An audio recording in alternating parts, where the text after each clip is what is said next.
You're listening to BQN. Assimilate the audio.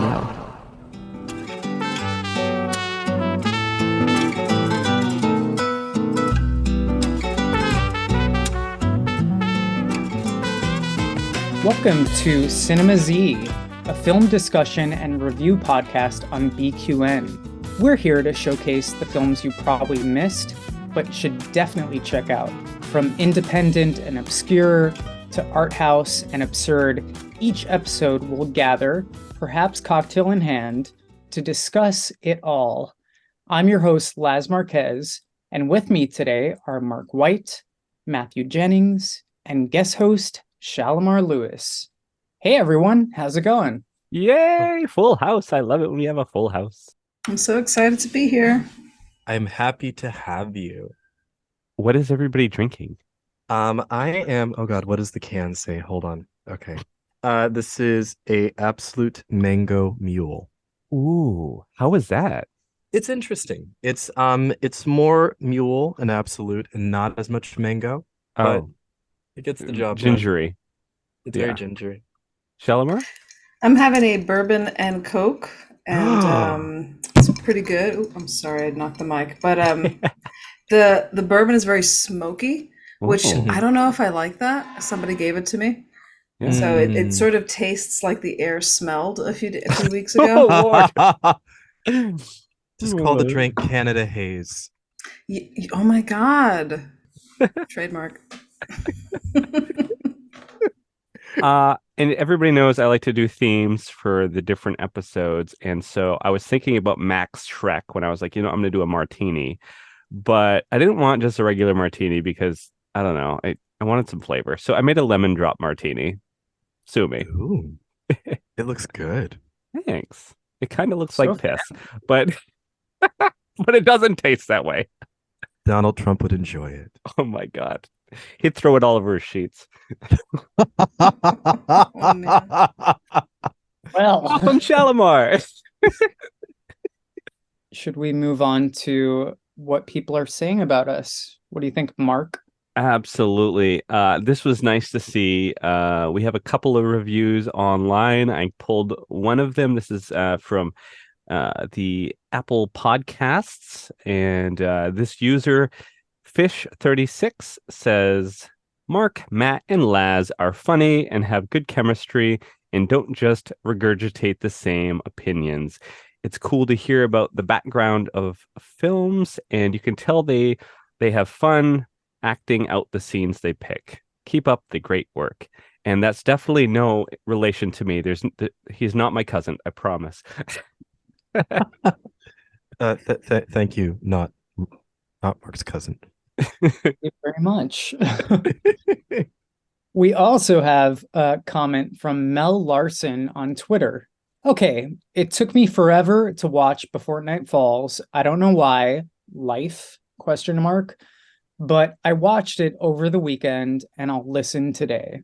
Thanks. Let us know how you think about the film and the recording. Thanks. Absolutely. And shout out to Mel. She's been dealing with a lot in her personal life lately, and she's a trooper and she brings a lot of smiles to people. So thanks, Mel. You definitely bring us smiles. We appreciate the comments as usual. And I know you're going to pull through and do great. Yes, thank you. So there was a cool little serendipitous moment that I noticed today. I was going through Instagram, and as you know, the writers are on strike. The WGA rather is on strike. SAG-AFTRA is on strike, and I saw three actors from Tigerland that reunited to join the picket line. Colin Farrell, Shea Wiggum, and Tori Kittles. Yes, so they reunited to be on the picket lines during the strike. And I don't know, that was just a nice little serendipitous moment to see. Again, all of our love to the WGA and SAG-AFTRA as this strike continues. I think this could be a really good segue into the film we're going to be covering. Yes. So this week, I'm incredibly excited. We not only reached out to many people on social media, we did like a poll. We asked we discussed it ad nauseum together. Like, is this the right pick for this podcast? We all agreed it was. So released in 1992 and directed by Tim Burton, Batman Returns unveils the stories of the monstrous penguin played by Danny Devito, who lives in the sewers beneath Gotham. When he joins up with wicked, shock-headed business man Max Schreck, played by Christopher Walken, to topple the Batman, played by Michael Keaton, once and for all. But when Schreck's timid assistant, Selina Kyle, played by Michelle Pfeiffer, finds out and Schreck tries to kill her, she is transformed into the sexy Catwoman. She teams up with the Penguin and Schreck to destroy Batman, but sparks fly unexpectedly when she confronts the Cape Crusader. When you first saw this film, what was your impression afterwards? I mean, I saw it when it originally came out, so I would have been 10. And I remember I liked the first one and I wanted to see the second one. And I don't remember if I saw it in the theater or we rented it, but we were poor, so we probably rented it. But I remember a couple of things. I remember being scared because there were some scary elements to it. I think even more so than in the first movie. There were some adult things in this. Also, I remember distinctly how the Catwoman made me feel. And mind you, I think it's been known if you've listened to this podcast at all that I like men. But there's something about Michelle Pfeiffer's performance in this movie that makes me question that I like men. And did so when I was a 10-year-old boy. And also, I appreciated the fact that her character, Selina Kyle, was a character that, like myself, was bullied, pushed around, made to feel less than. And then she ends up regaining her power and choosing how she's going to use that power in her life. And that in itself made a big impression on me and made me want to continue over the years to go back to this film. Yeah, I would have to say there's something about Catwoman in this movie that I think she resonates with the queer community a lot. And I think that there's something about, what Mark was saying about her being bullied, being picked on, and her taking control. And Catwoman kind of she has this Selina Kyle, I guess there's Selina Kyle and there's Catwoman, and there's this duality and there's this battle that's going on. And I think that, we see the transformation of Selina Kyle into Catwoman, and Catwoman is, kind of the way that I guess Selina's taking ownership of who she truly is and probably always has been internally, but was just numbed by this man-controlled, man-centric world. I think that there are some subtleties as well in regards to how you deflect bullying, and there's the physical element of Catwoman being able to fight and totally kick ass, but there's this other element of her wit. And some of us in the queer community would probably call it shade. And there's a master class in throwing shade that Selina Kyle, or that Catwoman, is kind of teaching in this movie that is, I guess you could say in some ways, part of queer culture, part of drag culture. There's that thing where you see in RuPaul's Drag Race, the library is open. There's something about being bullied and using your wit to fight that, which I don't know. That's something that that I identified with, that I noticed and appreciated. When I first saw this movie, I think I was 10 years old. I think it was 1999, so maybe I was 11. The stuff that stuck out to me, the stuff that stuck out to me there were some scary images. The thing that I really think about the most is the moment where Penguin is being introduced to his campaign team, and he makes a joke with one of the guys about having a broken nose, or like his blood gushing from his nose, and the Penguin just like bites him on the nose and blood starts gushing out. And I remember just even now, even in the rewatch of that movie, I cover my eyes when that scene comes up. But that's the one thing that sticks out to me the most. It's probably that moment. I think jumping off of that, I'll start with kind of like the initial rationale of like what my first impression was. So like for me, growing up, we didn't have a lot of money. We couldn't go to the movie theaters. That was like a big thing. For this movie, I was like goo goo gaga. I had to go. My parents like had to figure something out, get sitters for my sisters.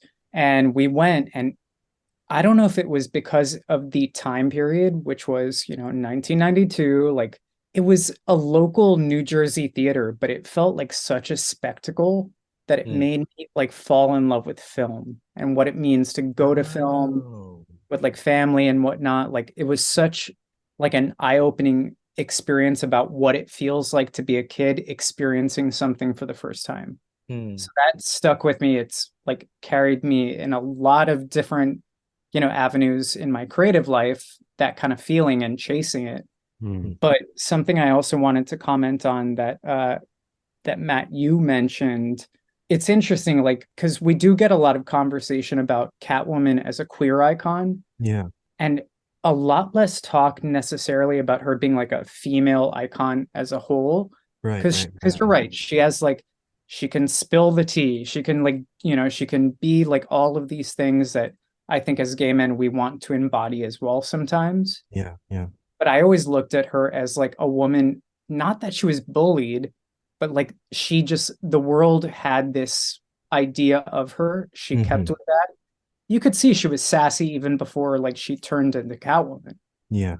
So like seeing that progression of her owning both sides of herself, I think is much more fascinating than I think a lot of the conversations we often get with that character.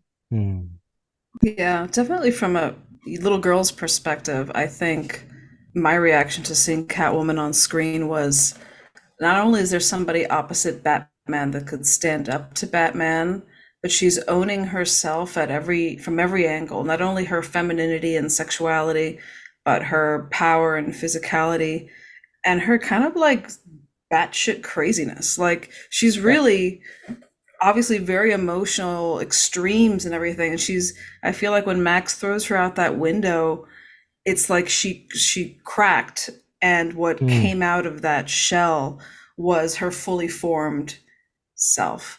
And I think growing up in a world where I constantly had to witness my mother sort of being shy and timid and afraid to step into her own power, seeing somebody like that, and don't get me wrong, I had other female heroines. I had my Ripley, I had, Mary Poppins, I had a wide range. But going back to Catwoman, that was the first time I saw somebody like be sexy, but also just be powerful and not be like a slut. You know what I mean? Like it had nothing to do with it. Her sexuality was suddenly just a superpower versus something to be taken advantage of. So I think she didn't want to sleep with either of them. Yeah, I mean, she wanted Batman. But yeah, Max and the Penguin are disgusting. And I know we have a topic later to talk about that, which I want to save that for later. But I want to also pick up on what you were saying about drag. And I think the thing with Michelle, her performance, is that she eats that up. Like she's the best thing in that entire movie. Yes, hands down. Yes, she eats up that performance, and then she has seconds. So I think that to me coincides with a drag performance where you expect somebody just to eat it up with zero irony, and this is how it is. Yeah, those are my 2 cents on that. Yes, I totally agree. She was the 90s answer to Jinx Monsoon. Sorry, just love Jinx. She's my fave. So given our first reaction, something I wanted to discuss was that although Batman Returns by, I want to say, around $10,000 more, succeeded the original, Batman 1989. This film is often in people's minds to be considered like this success. Like, we love this movie. It's great performances. Michelle Pfeiffer, Danny DeVito, like everybody's awesome. The reality was when this came out, it was like Karen Palooza. moms and like families came out, boycotted the heck out of this movie. They went to heck on like McDonald's for having toys supporting this film. It was nuts. So I'm just going to read something from writer Shane Lealas from CBR.com. He writes, but the biggest complaint was not Penguin killing a woman or Catwoman's sexualized actions with Batman. While the Dove Foundation sent McDonald's letters accusing them of promoting violence for selling Batman Returns Happy Meals, the restaurant had another problem with the movie. At one point, some black goop began pouring out of Penguin's mouth in a visually disgusting moment. Burton told Yahoo in 2014, "I think I upset McDonald's." They asked, "What's the black stuff coming out of the Penguin's mouth? We can't sell Happy Meals with that." McDonald's distanced itself from the movie, but kept selling the Happy Meals and toys. I could sort of understand where McDonald's is coming from, because rewatching this movie as an adult, I actually have a hard time with the penguin scenes. They gross me out more than they did when I was a kid. And maybe that's a credit to his performance and the makeup artists on the production team and all that, but I have to agree with you. I mean, I was always grossed out by the penguin stuff. I mean, Danny DeVito definitely. I don't know if anyone else feels this way, but I definitely forgot that it was Danny DeVito. He should get an Oscar for being that disgusting. He just disappeared into that role. It really is like, awesome. So, I mean, it's incredible how much he embodies it to the point where it makes you uncomfortable. Like Charlize in Monster. It's like she just disappears behind like the lack of makeup. Yeah. I think there's a beauty to this film in that it allows the villain characters to be who they are.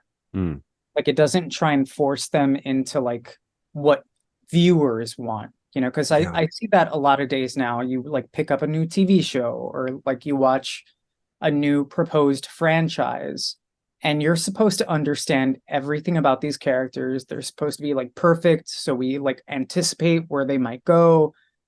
A film like this, you watch it, you're like, I don't know who I'm rooting for. Is it Batman? Is it Catwoman? Is it Penguin? I have no idea. I think that's, one of the beauties of this movie. That's something that I wrote down, is that the movie is so unapologetic. As you were saying, the reaction that the film got when it first came out, I think is probably a result of the film just taking complete ownership of what it was. The villains were, you didn't know who to root for. I think there's an element of theatricality. I think just Tim Burton's work in general, but I think especially in this movie, the performances are they're not caricatures, but they're archetypes almost, but there's still humanity and sincerity in the performance as well. The sets, the way it's lit, the makeup, it's all very theatrical. It's all very big. I could almost see this being a play or a musical, but the film really just takes ownership of all those elements, and I love that. With the reaction that it got at that time, I think it's probably just because it really just took ownership of what it was, and it was unapologetic. You see a lot of modern superhero films, and they try to like make it like, oh yeah, but it's superheroes, but it's in reality and everything's in our world and blah blah blah. But what Tim Burton did is he made it comic book. He set the whole thing in the comic book world, and it allowed the characters to be that much more over the top, that much more comic booky. Now, they were grounded in some semblance of like humanity. You can find at different parts of the film feeling for each of the characters, but yet they still exist within this very noticeably cartoon world. Yeah. Well, which is kind of funny, because this film was like, the basis for the storylines were very divergent compared to the comic books. Like, the origin of the Penguin and the origin of Catwoman, completely different. So they didn't stick to any of that. They just kind of went their like own route. which I think is why Yeah. like either people hate it or love it. Yeah. I will say, rewatching this, like the intro for each one of these villains is some of the best villain introductions in this genre. Like the way they introduce the Penguin, everything you need to know about him before the movie even starts. It's just the opening credits. And it's just very clean storytelling. And then it's no exposition, no explaining this is why I'm the way I am because of this thing that happened to me that one time. It's all happening in a way that's delivered to you from a story perspective versus like narrated to you. Yeah, like especially with Selena they're coming Kyle. up with like they're realizing it as you are in a way. Right? Yeah, show versus tell. They're showing you as an audience rather than just explain it to you. Yeah, they don't like dumb it down for the audience. You're there to sort of what you just said about the journey. Like we're on the journey with them. Especially Selena is like a great example of that. We're on that journey with her. We're not told, oh, this is Catwoman and this is her origin story. We're shown in a way that serves the story and isn't some just like a shoehorned, I don't know, you know what I mean, lazy kind of character work. It's, I know it's like Batman Returns, but to me, this is very much a Catwoman movie. Like you could have called it Catwoman and Batman, or just, I don't know, just Catwoman. I mean, again, because my eye goes to Michelle Pfeiffer's performance when I watch this movie more than anything. But, as you said, everyone is so well developed and well introduced that your eye goes to each of them. But yeah, for me, it's definitely Catwoman that my eye goes to all the time. And I mean, if movie, anything, Batman's like a secondary character. Like he's just responding to what all these crazy people are doing. He's just trying to live his life. It's like, Jesus, these people. So on that note, really quickly, before we go into replaying some of our favorite scenes, who's your favorite of the primary cast? The Bat, the Cat, or the Penguin? All right, because I know everybody loves Selena, because how can you? I'm going to be wild, and I'm going to say Max Schreck, because he makes me laugh. He is just so, Christopher Walken, he's amazing. He does what he does, but he's still even though he's kind of the worst, he's this narcissist, power, megalomaniac, son of a bitch. You still kind of feel bad for him because he was just like going with the flow. He's like, all right, here comes the penguin. Sorry, my dog. Here comes the penguin, all his bullshit. Let me see if I could capitalize off that. Shit, that didn't work. All right, let me do this. And he's just this businessman trying to do his thing. He definitely gets what's coming to him, but I think he provides a weird kind of everyday, like the straight man in this cast of like weirdos. So that's going to be my wild answer. Christopher Walken does a very good job as a villain. He's creepy in a lot of things, not just because he may or may not have killed Hollywood legend Natalie Wood, but in his own right, he is creepy. I thought it was the other guy who did it, her husband. They don't know. It was the back of his boat. They were drunk. It was a party. She doesn't come back from said party. Anyway. I didn't know any of this. No, the only two people that know is Christopher Walken and her ex-husband. But I think he's now dead. Us. Look at what you've done. I just spilled the tea. How is this spilling the tea? This has been, known since what, the 80s when this happened. I didn't know this. It happened in the 80s. I think so, right? It was the 80s. Anyway, R.I.P. Natalie. Yeah, and she was like deathly afraid of water. That was like her thing. My God! Oh no! And they were on a yacht, and then she died. But I didn't know that it was theorized that it was Christopher. I always thought it was the other guy, Robert. They couldn't prove it either way. Wagner. He was definitely an accomplice. Yeah, right. Number 2 from Austin Powers. Oh, anyway, really? Oh, see, I'm sorry. I'm learning all this for the first time, listeners. I'm sorry. Yeah, this is all new to me. This might be a long episode. Sorry, folks. Wow, number 2. Anyway, let's get back on track. What's your favorite character?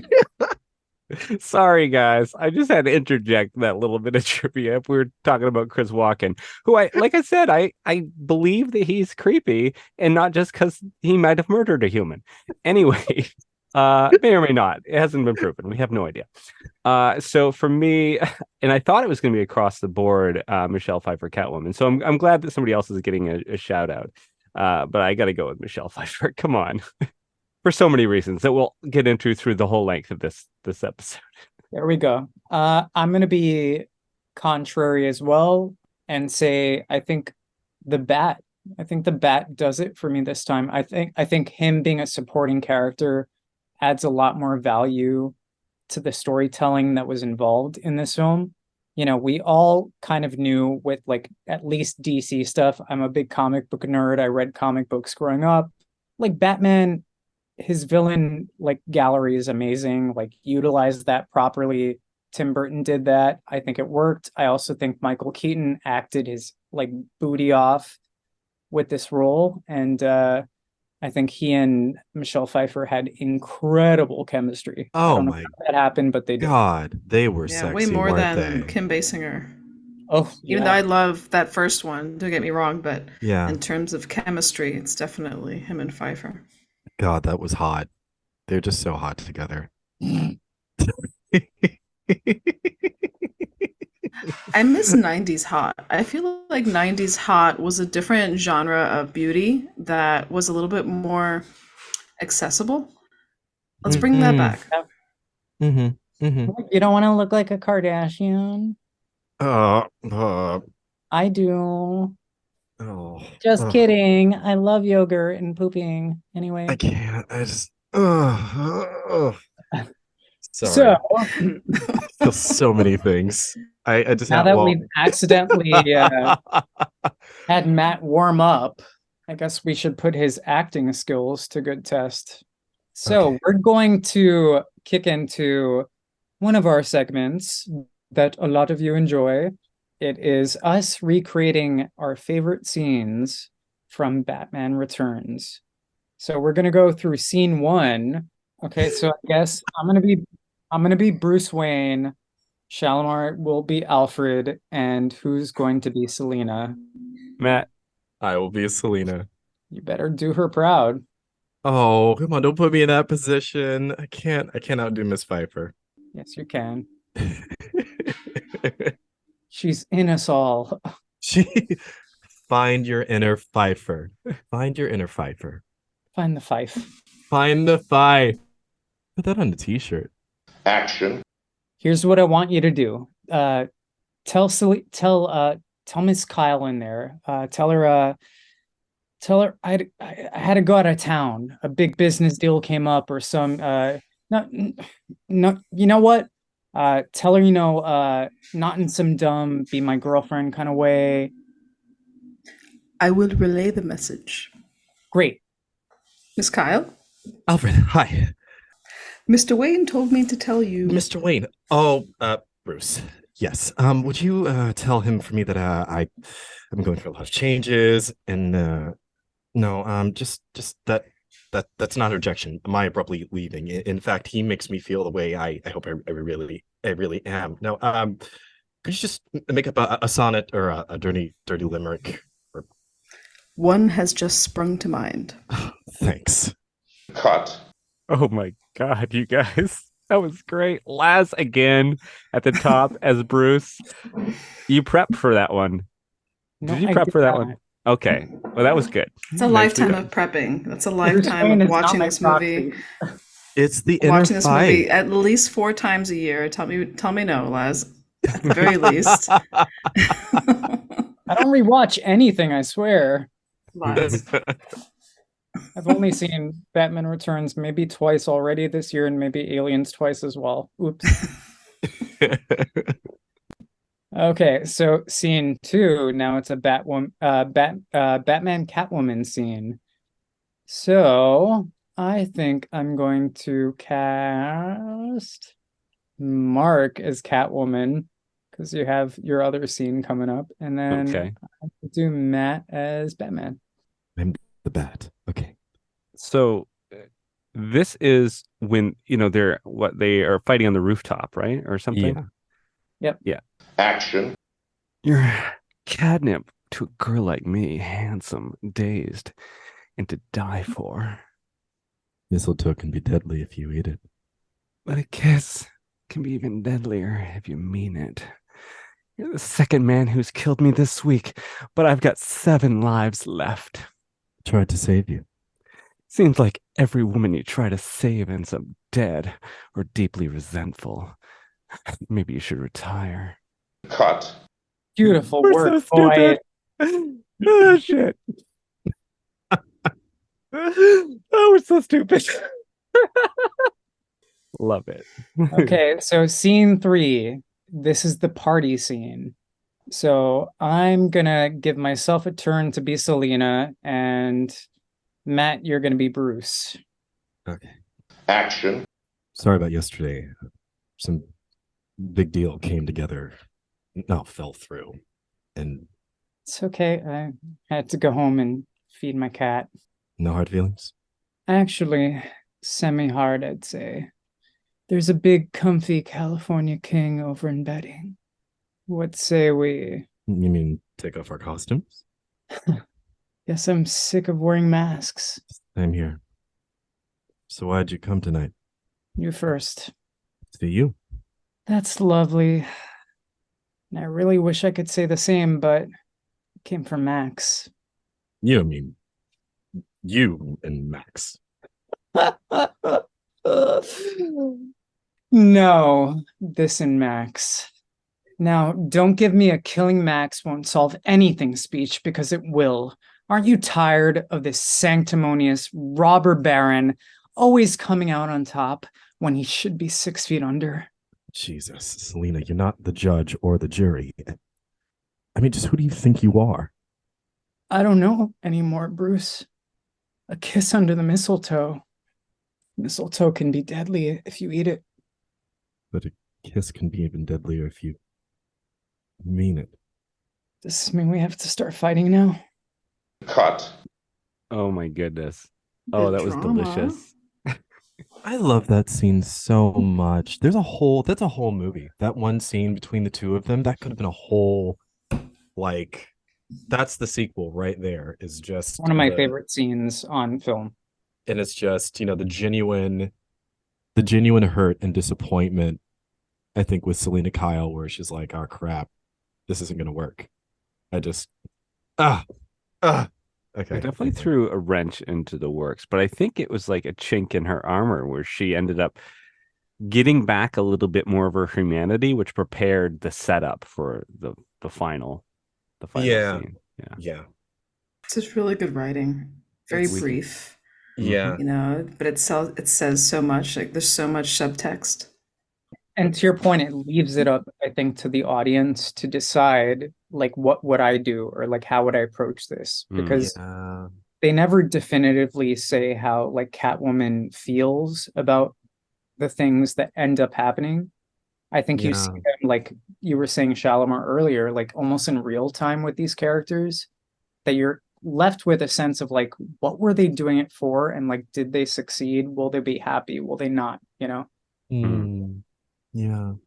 Okay, well, we have one more scene, and I know that Mark has been dying to do this one. Yes. This was almost on the cutting room floor, but I saved it. Now, Mark, since you only have one line, do you want to do Max Shrek in this one? Sure. Oh, great. Yes. Hold on. Gotta find Selena again. Hold on. It'll take me a second to get a drink here.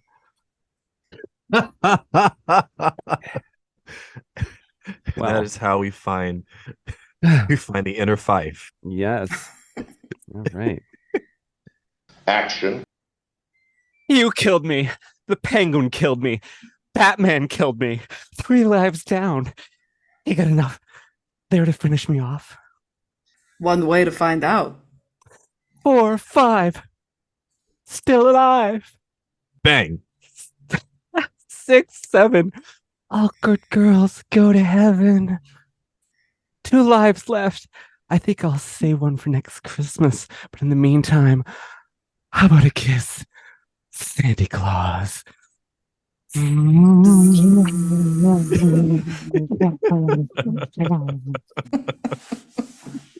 cut, Excellent. Well, I drooled a little. You really got into the performance. I liked Thank it. you. Thank you. oh my gosh. Oh, this is the best day ever.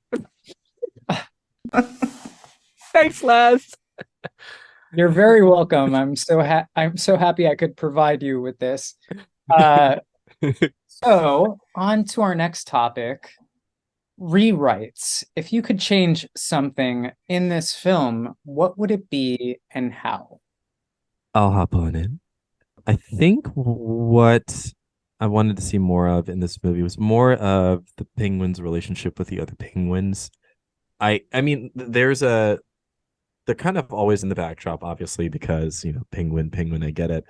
But I see a lot of the penguin in this movie speaking with the other villains, but I don't see the presence of the penguins in a way that I guess there's really a personal connection that he really has.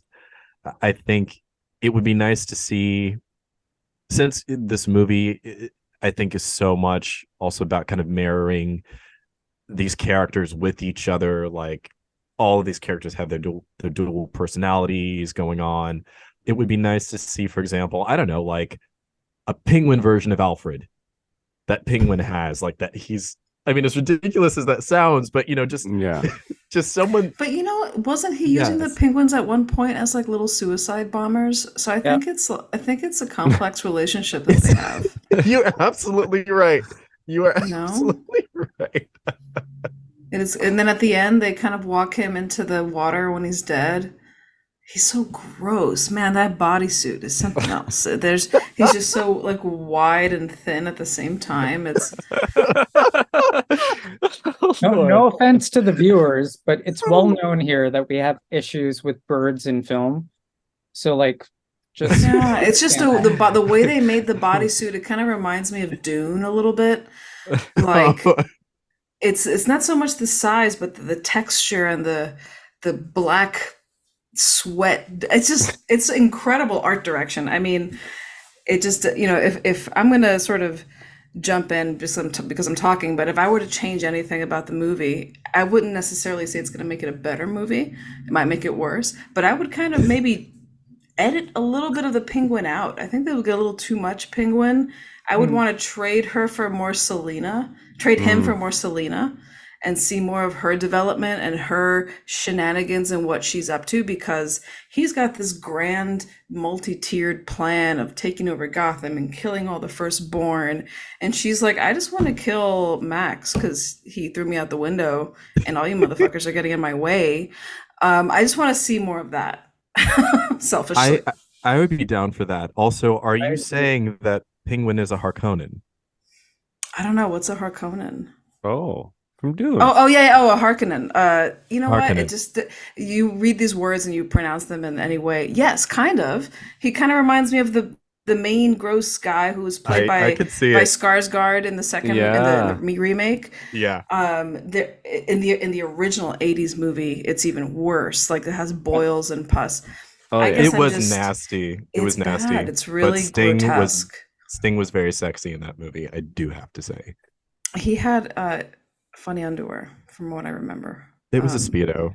But I think the thing that stood out with me with that movie, not to get too sidetracked, was the pug that Patrick Stewart carried around for half of the movie and then just disappeared. I want to know where that pug is. Oh, Shalimar, we're gonna have you back when we cover Dune. I think we're gonna. we're gonna try to watch like a double feature and watch the first one from the 80s and then the new one at some point down the road. Oh my god. I think you might need to change the cocktail to like acid. It's just You don't like it? No, I'm just saying that movie's a trip. Oh my god. It's only is. appropriate. Yeah. It's only appropriate. Yeah. Okay. Well, on topic here. What would I change about this film? You know, I think if you would have asked me before we started podcasting, I would have been really hard for me to pick something, because I do enjoy and I am notorious for not liking superhero movies, really. The genre I pretty much avoid. But I do have a soft spot for the first couple of Batman films. They're just amazing, and this one in particular is my favorite. But when you're talking about the Penguin and editing his part smaller, I was thinking, well, why did they need him? Why did they need two villains in this? Couldn't Catwoman have been enough? It wouldn't that movie have been a little more interesting? Just the Bat and the Cat, and then save the Penguin for like the third movies? Because Max is a villain. Yeah. So it's just another example. I totally agree with you. Yeah. Also, it's kind of interesting if you think about it because Two-Face shows up again in Batman Forever, but Two-Face was technically in the first Batman as Billy D. Williams. That's right. I don't know where that story went. I don't know. I don't know why Billy D. wasn't asked to come back. I mean, I wouldn't have wanted to see Billy D with half his face ripped off. Let's be honest. No, he's too cute. He's too pretty. He's too pretty. I think the only thing that I can say about this commentary that makes sense in my brain is when we're seeing Catwoman and Penguin independently as characters, they're like pseudo narrative proxies for Bruce Wayne. Mm-hmm. Like an abandoned person, whether it be through their sex or standing in society, or whether it be standing in society and like being born rich and then thrown away. Mm-hmm. So it's like, what would Batman look like in very different circumstances is the way that I always think about it. That's definitely a really adept angle to look at that story, because it is something I think he struggles with in one of the scenes when he's reading the newspaper and he's just sort of first diving into what the heck's going on with the Penguin. And I think you could see it on Michael Keaton's face, like it comes through even in his performance, that notion of like that could have been me. And you see him feel bad for him throughout the film until he can't anymore. Yeah. I think that he allows it more with Selina because I think she's like a little closer in terms of that cliff. I think it's also kind of interesting to think about that maybe in this movie, I could be wrong, that both the Penguin and Catwoman come to some kind of resolution at some point about who they are as people, and Batman is still figuring it out. He hasn't quite got the hold of his duality yet. And I mean, in this Tim Burton, even in Batman Forever and in Batman and Robin as well, if we still say that's the same one. It's so interesting you bring that up, because now this memory is popping into my head about Batman Forever, which I love that movie. I don't know why, no shame. No, none at all. I think it was the director. You just really love the director. No, I don't know about the director. I think I appreciated what Val Kilmer did. It was different. It's no Michael Keaton, but it was its own thing, and it was okay. Yeah. Nicole Kidman is such a thirsty mama in that movie, and it's just so funny. But one of the themes in that movie is she's a therapist, she's a psychiatrist, and she's talking about bringing those two sides together. Right. She even gives him a dream catcher that's like half black, half white. Right. And that's kind of how the movie ends, because he tells her who he is and kind of brings her into his fold. And now that's like his two sides sort of becoming one. Yeah. But the movie that came after that, it's his own thing. I mean, it's it's a shit show, but that just made me think of that, which is such a great insight. Yeah, yeah. That just reminds me of the time that I forced Shalimar to watch Halle Berry's Catwoman. We do not talk about this. Can you guys imagine though how cool what movie would we have had with Michelle Pfeiffer's Catwoman? Can you imagine how good that would have been? Oh, a standalone? It depends, because think about during that time the writers. Yeah, you're right. Maybe if James Cameron did it, that guy knows how to write a female heroine, but I don't know. Like, look what they did to poor Halle Berry. Poor woman. Like with that script and that movie. I think Anne Hathaway did a pretty decent job. She did her own thing, but that's just a testament to a really good script. Yeah. And even though that movie was absolutely overstuffed, her performance always stands out to me. And I went in there very skeptical, thinking I was going to hate everything she did. And I ended up leaving like, oh, she's a bad bitch. I like her. So, yeah, I mean, it's kind of cool how everybody leaves their own stamp on it. But at the end of the day, it's the material you're given. Yeah. So with that, I'll say something that I would change. I would actually not change much of anything. I think similar to Shalimar, I would perhaps trim some stuff with the penguin, or I don't know, like have a bigger plan for this story, because I think it was really rich and really interesting. But ultimately, I just wanted more time with everybody, which is a good sign, I think. Definitely. So, next topic, watching this film as a child and then as an adult, how do you see this film differently? I think for me, one of the things that stood out for me, because I haven't seen it in years. I don't watch it every year, so I hadn't seen it in a number of years. But I'm in my 40s now, so I'm looking at it through a different lens. And it was the first time I noticed that this kids movie wasn't made for kids.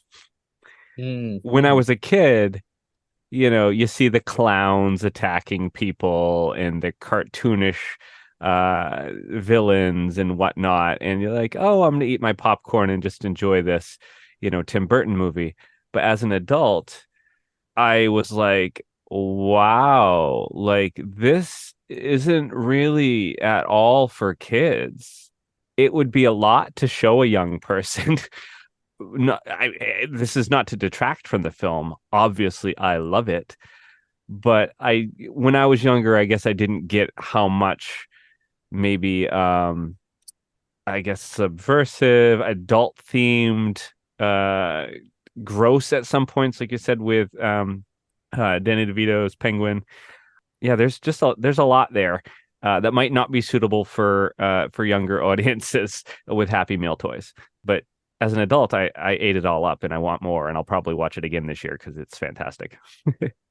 I was just going to say, there's definitely something to what he's saying.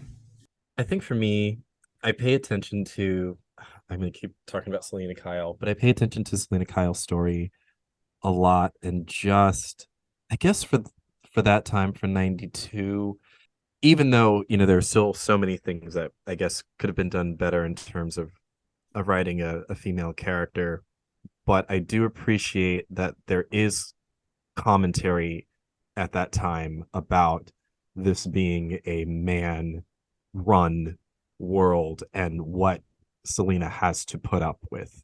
Because I don't think any movies were really doing that at that time. I mean, I'm sure there were some, but it's just, I don't know. I think for me personally, just jumping off of what you're saying, this film provided me like a film heroine that wasn't simple to figure out. Like it was all built on vengeance and anger, but those are feelings that are okay as well. Yeah. You can express certain things and certain sides of yourself while still maintaining your humanity. So like very early on, I was like, I don't know, like she just seems like a person who's like mad that she got thrown out a window. I would be too. Yeah. I think, as a child watching this movie, I don't know if it did affect me in that way, that I felt like it was too mature for me. But at the same time, my taste in movies as a little kid was a bit on the extreme side. Like I did like sci-fi movies and Terminator and Aliens and Jurassic Park and I mean those all came after some of those, but in general that's the kind of movies I watched. And I wonder if it's a testament to the writing that a lot of those adult themes maybe don't necessarily, maybe the visual stuff obviously, but the writing, some of these conversations are so layered and full of innuendo that maybe it doesn't necessarily translate to a younger mind. And then once you've grown up and you've lived a little bit of experience, you get that, that comment she makes about him being semi-hard on her while they're dancing. Like I never caught that as a kid, but I actually don't think I caught it until just today when I was watching it. I was like, wait, I don't remember her saying that. Girl. Same here. I was like, oh, they're talking about her actions. I remember being in the theater and one of the lines that because I was so annoyingly innocent, and I think I've said this on this podcast before, but during this film, when she says, "Life's a bitch, now so am I," where she's holding up Batman over the bridge, and she has the one up, and I turned to my mom and I was like, "Oh,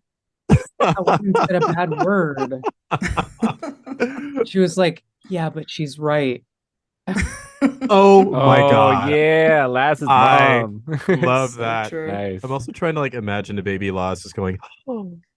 I was nervous. I was like, "Oh no, I shouldn't be hearing this word." Oh. And what's funny is that it's one of the lesser inflammatory statements in that movie. Yeah. I don't know why I said inflammatory statements. That's the word that came to mind. So forgive me for that. It's provocative. 2024. So, before we go into some of the outro topics, why do you guys think Michelle Pfeiffer's Catwoman still holds up in pop culture compared to a lot of other female heroines within genre work? She just takes ownership of who she is. And I think that at that time, one of you had mentioned, she holds her own against Batman. I mean, she kicks his ass, actually. Yeah. To see that on screen again in 1992 is, unfortunately, it's something that is ahead of its time. Should be the way that's always been. But it's just iconic to see. It's important for young women to see that. It's important for young men to see that. Agreed. The best moment is when they're fighting on that rooftop and he knocks her down and she goes, "How dare you? I'm a woman." And yes. She's just turning that whole trope on its head of you can't hit a woman, but now we have this woman who's gonna beat your ass if you don't defend yourself. And I just love that. Follow up too. I'm a woman and can't be taken for granted. Yes. Now so am I.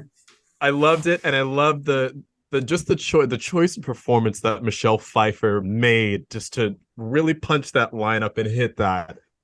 Just so well done. She just so well done. I'm a woman. I'm a woman. So good. I guess I'll echo sort of what I stated at the beginning of the film, and just saying that, yeah, I think I can only speak to my own experience, and just seeing somebody that I hadn't seen on screen a character arc like that before. I think before that film, where any character, female, male, whatever, where it was the picked on, pushed around character that had trauma happen to them, and then being able to use the trauma to build something stronger on that foundation, and not necessarily know where they were going, but still be allowed to be figuring it out. Because usually in this type of thing, it's it would be a catalyst for change. They would go from this way to that way. It would be very cut and dry. But with Selina Kyle, there was this ambiguity. And, I've always kind of gravitated towards anti-heroes. If you watch Battlestar Galactica, Gaius Baltar is an anti-hero who, my first watch, I just hated him, right? But by the time you get to the end of the series and you learn about the character, learn about all that he went through, and you understand his humanity and that he is in literally every one of us, whether you like to think so or not, there's a part of him in everybody. We can all be Gaius Baltar. Once I understood that, rewatching it, I'm just oh man, poor Gaius. And he's become one of my favorite characters on that show. So it's Selina Kyle's a lot like that. She is an anti-hero. Now, she do everything to save the day and she's a hero? No, but in the end, she makes the right call and saves Batman and gets rid of Shrek and saves the day. And the movie wouldn't have ended positively had she not done that. So yeah. I mean, is she even really a villain? She's not really doing the worst thing she does is she kind of vandalizes a mall. She's not really necessarily hurting anybody. She's not out to destroy anybody besides Max, who has it coming. No, and she was mad that Penguin killed off the girl, the busty girl that from the Christmas so in a tree way, ceremony. she's definitely an anti-hero. She's no, at least in this Not a iteration bad of her, she's not a villain, even though she is kind of put in that archetype for the movie to make sense.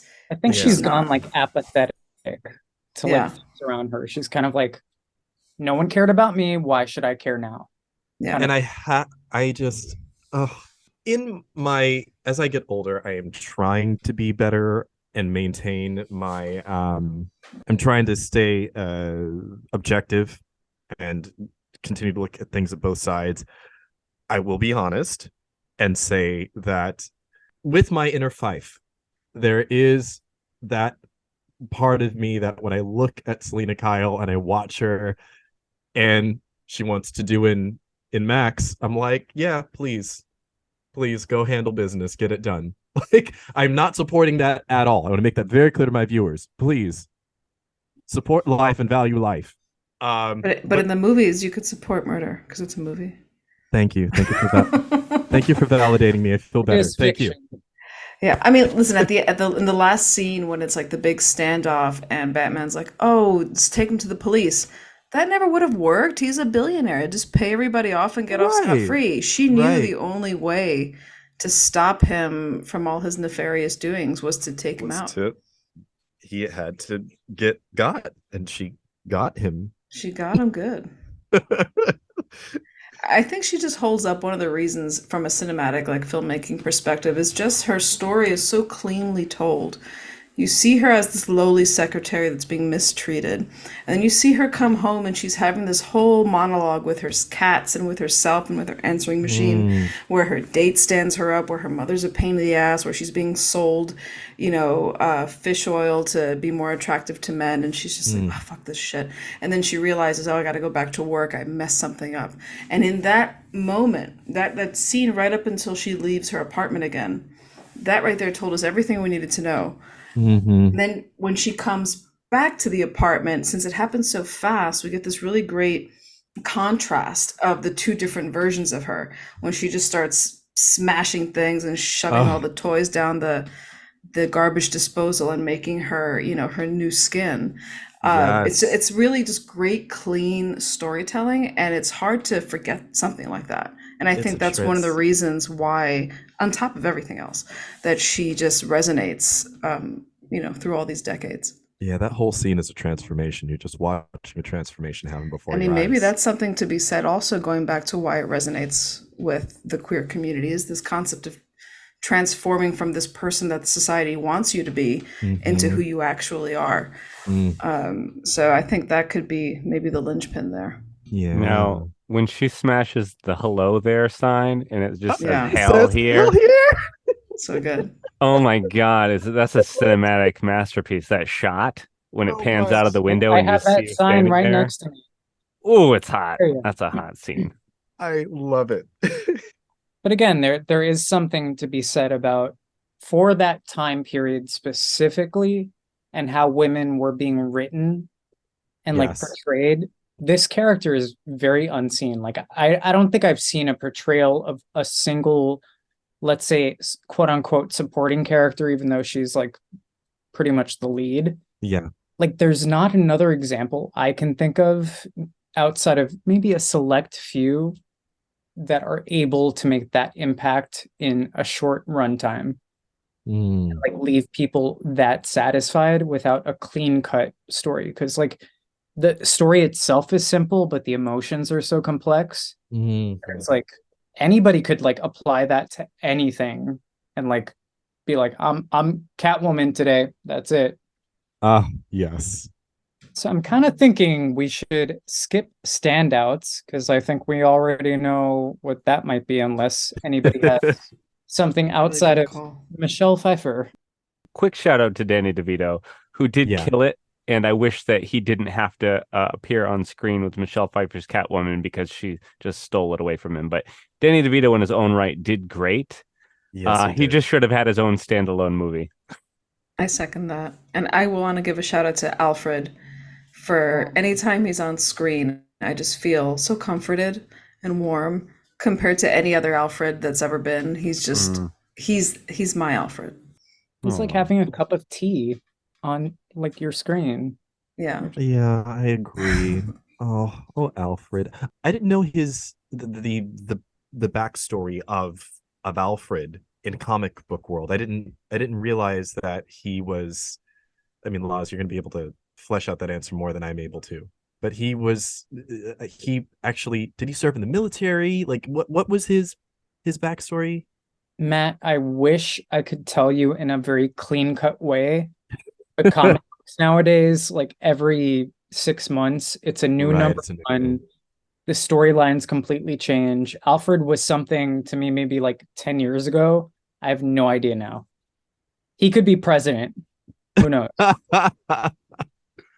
I feel like they have Alfred now running around like doing superhero hijinks as well. He's like, he's Yeah, more we've like got a Jarvis type of character. yeah, we've got well, I mean, I was thinking of the Jeremy Irons, the Zack Snyder Batmans that I guess was more accurate to one of the versions of Alfred from the comic books who was more of a fighter and who trained Batman a little bit, besides Ra's al Ghul, who also trained Batman. All very confusing, my friend. Yeah. I'm doing my best. Listeners, if you know some stuff, slide in these DMs. Give me some Alfred info. You can find him on OnlyFans doing his laundry. Yes. Making it nice and crisp. Let's move on to some trivia about Batman Returns. Burgess Meredith, who played the Penguin on Batman 1966 and in Batman the movie, also in 1966, was asked to play the Penguin's father in the opening of the film, but illness prevented him from it. Danny DeVito was advised by friend Jack Nicholson to be aware of his own financial success with Batman in 1989 to take the role of the Penguin. Michelle Pfeiffer mastered the whip as Catwoman. No shit, she did. Animal rights groups protested the production of Batman Returns.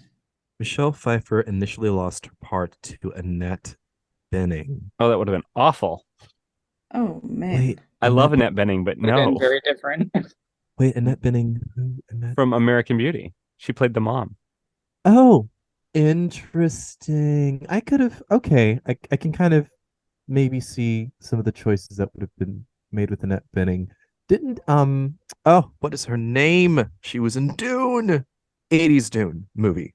Didn't she also get the part, audition for the part? Sean Young. Didn't Sean Young get the part or audition Got for the part for Vicky Vale in 1989. Ah. She got into like a horse accident, had to pull out. They got Kim Basinger, but then she was obsessed with getting this part. Showed up at the studio dressed up as like Catwoman from like right, the 60s. right, yeah. Tried to do some crazy stuff, and they were like, "You're nuts. We're kicking you off the lot." No, like we're not Oh going. my with it. God, that's such a crazy story. And then she ended up in Ace Yeah. Ventura: Pet Detective as Detective Finkel. Uh-huh. Fun fact. She has a weird history. I gotta go back and look at that now. But I'm very glad she participated in a small role in Blade Runner 2049 because it wouldn't have been the same without her. So, Cobblepot's most famous clown, for those of you out there who do watch Star Trek, one of our own, Doug Jones, plays one of the Penguin's clowns in this film. Oh, wow. Oh, I didn't know that. Saru, he's been in a bunch of Guillermo del Toro films, such as The He's Shape in of anything. He's in Water, everything. Pan's Labyrinth, yeah. Oh, and also since we're bringing up Star Trek people, I have to do a shout out to the actress that's in the montage at the beginning of Batman Returns. She plays Penguin's mom. I don't have her first name here. I just have it written down as Dee Salinger. She's Major Kira's friend in Star Trek Deep Space Nine. Star Trek Deep Space Nine fans, I guess if you remember the episode where Major Kira's friends slowly get killed off one by one, she's one of the people that gets killed off. You'll recognize her when you see her. But yes, she was also in Star Trek and she was also in Batman Returns. So despite Robin being axed from the final film, which is a good thing, there was enough people in this movie. Marlon Wayans was paid $100,000 for the role and still receives residuals from Batman Returns to this day. Now, I would have loved to seen him in the franchise, but again, there was way too many people in this movie. We did not need somebody else in the movie. Agreed. Paul Reubens, aka Pee Wee Herman, plays the Penguin's father. I just got a last-minute addition to trivia, and this comes from a listener of the pod, Jeremiah K. Brown, who found out we were recording right now. Captain Jeremiah, he has a show here on BQN. Anyway, he said that Susie Sue did a joint collaboration of a song for this film, and it's called Face to Face. Yep. Yeah, and that's the song that they are dancing to, I guess, at the party. And that was a joint collaboration with Danny Elfman. And so I thought that was cool trivia to add. Thank you, Jeremiah. So an incredible song. So Yeah. thanks to Jeremiah. Everybody go out onto your Spotify's or YouTube's or whatever. Susie Sue or Susie and the Banshees and Face to Face. Great song. Okie doke. So final thoughts. So for this for this round, we're going to be giving out 1 out of 9 lives to this film. I love that. Oh man, I'm gonna give it 7.5 lives. I don't want to give away too many lives because I don't know what the next movie's gonna be, and I got to figure out some kind of average. So that's where I'm at, 7.5 lives. That's incredibly fair. Man, heck with it. It's gonna get. This is getting predictable. I'll give out 8 out of 9 lives. Because it's great. Yeah, and just if it was just Bat the Cat, it would have got a solid 9 out of 9. But yeah, sorry, Danny DeVito jumped to an 8, and I love Danny DeVito. Sorry, Danny DeVito. I'm gonna have to piggyback off of that and say I give it 8 out of 9 as well. Yeah, if it had been just the Bat and the Cat, it would have been 9. But yeah, 8 out of 9. I also give it an 8 out of 9. I think it's a very ahead of its time film that gives a lot of great character work. If that's what you really enjoy, if you like to watch an actor's director at work, which Tim Burton is, you're going to love these performances, these narratives, and what these actors individually bring to the picture. And if you don't like that stuff, then skip this one and watch Batman 1966. Is that like an Adam West one? Yeah. There's a lot of time between the Adam West Batman and the Michael Keaton Batman, right? There was no one in between. There's like a good a solid 20 years. Yeah, right? Almost. Yeah, because that was what. But now we have a new Batman every 3 weeks. Oh, we do. Actually, every 2.6. Listen, don't make fun of my rating system.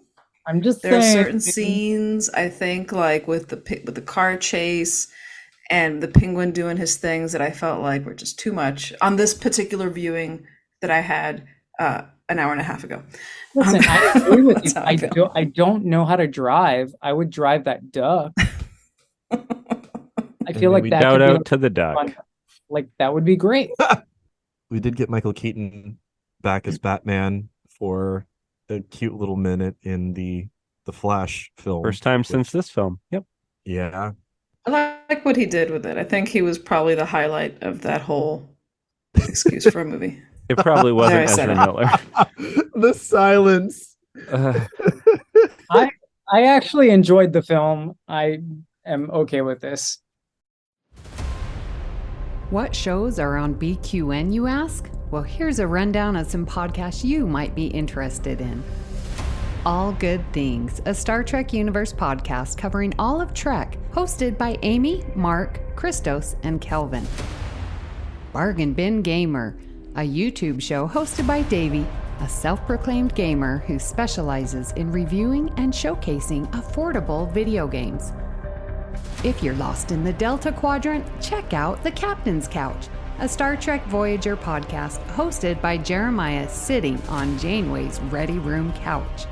Cinema Z, a film discussion and review podcast showcasing films you probably missed but should definitely check out, hosted by Mark, Matt, and Laz. Beam Aboard the Galaxy Class, a Star Trek Next Generation podcast covering all of TNG, hosted by Amy, Joe, Rhea, and Kevin.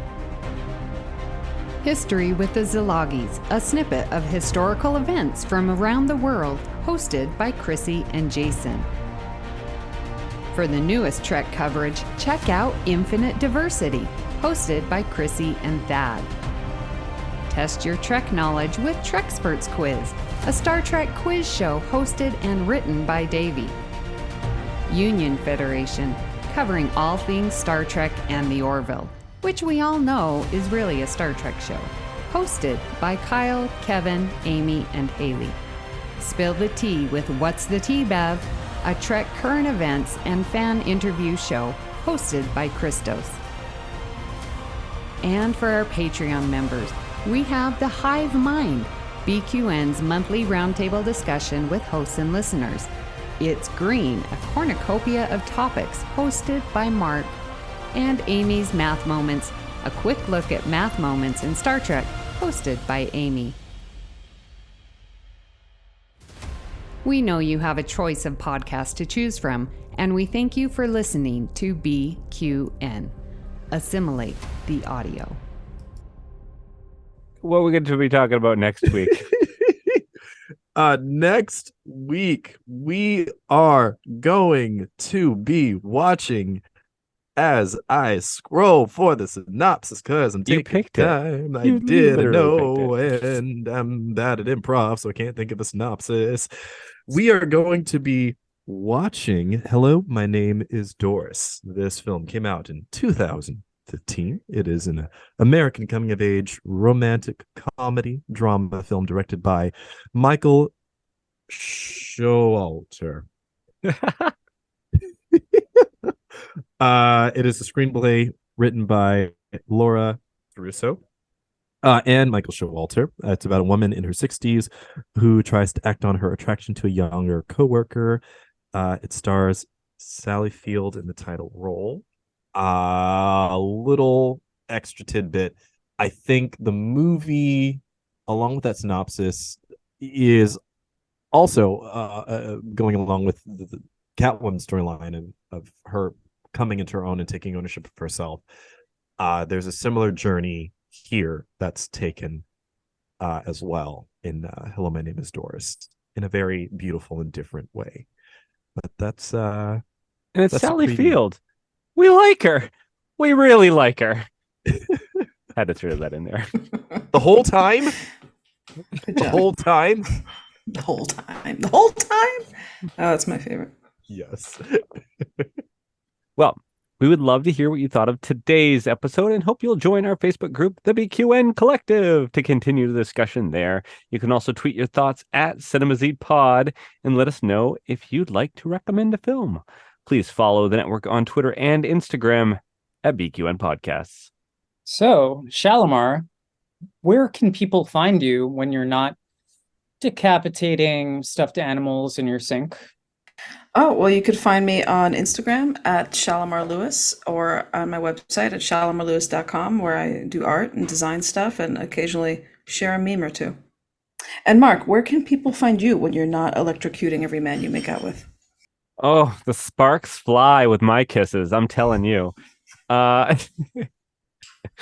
When I'm not doing that, and that's most of the time, boys, you can find me on the BQN Collective Facebook page. You can also find me on Twitter at MarkWhite207. I'm also on Blue Sky Social. I think this is my first time saying that on this pod, where you can find me at MW207. I also host another show on this network called All Good Things, where I discuss Star Trek. And Laz, where can people find you when you are not crafting a skin-tight bodysuit from a Halloween costume? Like every night this week. Weird. You can find me at www.lasmarquez.com to see some of my artwork within the entertainment industry as well as advertising. You can also find me on pretty much all social media at LAZMARQUEZ. And Matt, where can people find you when you're not vomiting up old kids' meals from the 90s? Oh gosh, when am I not vomiting up old kids' meals from the 90s? Oh gee. You can find me on Instagram at 1701 BLERD. It's my web series about a gay black nerd using Star Trek to cope with life. And you can also find me on Instagram at MLJENN. It's my personal Instagram. Please hit the subscribe button on Apple Podcasts or wherever you get your podcasts and leave us a star rating and written review. That helps others to find the show. And you can also follow the entire network's podcasts with our master feed by searching BQN. At this time, we would like to thank our associate producer, Miss Amy Nelson, and a special thanks to Laz Marquez for our artwork each and every week. The opening and closing music for this podcast is titled Dancing Dead and was provided by Ketsa from the Free Music Archive, providing royalty-free music for content creators. If you'd like to help us keep all our shows coming to you each week, you can become a patron of the network on Patreon. We will add you to the Hive Mind Facebook group so you can enjoy It's Green, Amy's Math Moments, and other network perks. With a monthly subscription of $5 or more, you can join our meetings on the Hive Mind Roundtable discussion on the second Saturday of each month. Visit patreon.com/BQN to get all the details and watch your messages. So, with that, thank you all for listening. We hope you'll tune in next time. Hi, honey. I'm home. Oh, wait. I forgot I'm not married. Yes!